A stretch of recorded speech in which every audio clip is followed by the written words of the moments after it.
Welcome to The Explainer. Today, we're diving into something called the Dharma Code. It's all about using ancient wisdom to fight our modern battles. And yeah, that includes the one you might be fighting every single day at work. So let me just ask you this straight up. Is your boardroom a battlefield? I mean, really think about it for a second. The high stakes, the competing agendas, all that strategic maneuvering. The parallels might be a lot closer than you think. Because, get this, according to a really fascinating book, the modern boardroom is exactly that, a modern-day Kurukshetra. Now, for those of you who might not know, Kurukshetra is this epic battlefield from the ancient Indian text, the Mahabharata. It was a place of just intense conflict, huge moral dilemmas, and incredibly high-stakes decisions. Sound familiar? Okay, so let's really dig into what this modern corporate battlefield looks like and talk about the very real pressures that come with being a leader today. And look, this isn't some abstract idea. We're talking about that relentless pressure for quarterly targets, right? That cut through a competition for market share, or those really complex ethical crossroads we all face. You've got stakeholder conflicts, whistleblower cases, even succession battles.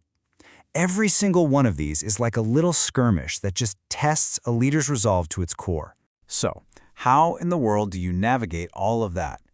Well, the source material for this explainer suggests an answer by, you could say, building a bridge between the past and the present. It's about rediscovering an ancient code that might just work for these very modern problems. And that bridge is a book called The Dharma Code by Anupam Patnaik.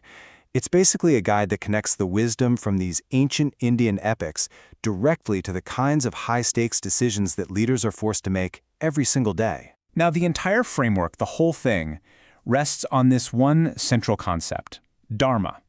The book defines it really simply as your ethical duty. The best way to think about it is like a personal North Star, something that guides you beyond just short-term profits and always points you toward the right path. So, how does this ancient philosophy actually become a tool you can use? Well, this is the cool part.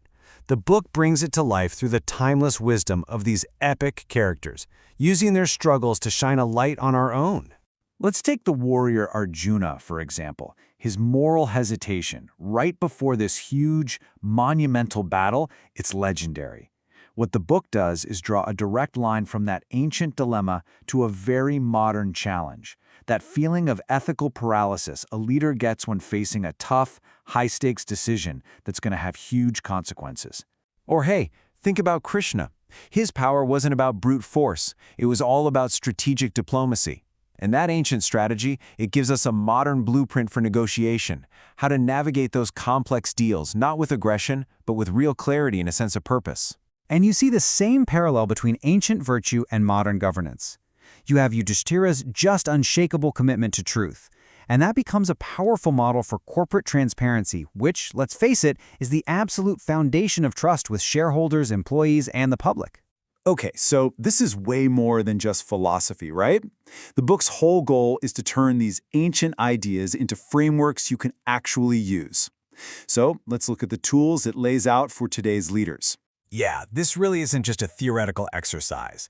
The Dharma Code is designed to be a practical manual. It's meant to give you real tools to navigate all the ambiguity of the modern workplace, with hopefully a lot more clarity and confidence. One of the key tools is something called the Dharma Compass. It's a pretty simple 4-step ethical matrix. So when you're facing a problem, step 1, you frame the dilemma clearly. Step 2, you consult your Dharma. What's your core duty here? Then step 3 is huge. You consider the impact on every single stakeholder. And only then, step 4, you choose the ethical path. So what's the payoff for all this? Well, the book promises some really concrete results. By using your Dharma as that North Star, you can navigate those tricky conflicts of interest, you can build teams that are more resilient and inspired, and maybe most importantly, you start to see ethics not as some kind of constraint, but as the core driver of long-term success. And what this all builds up to is a really powerful idea. Using this code as your professional North Star to completely redefine what success and legacy actually mean in the first place.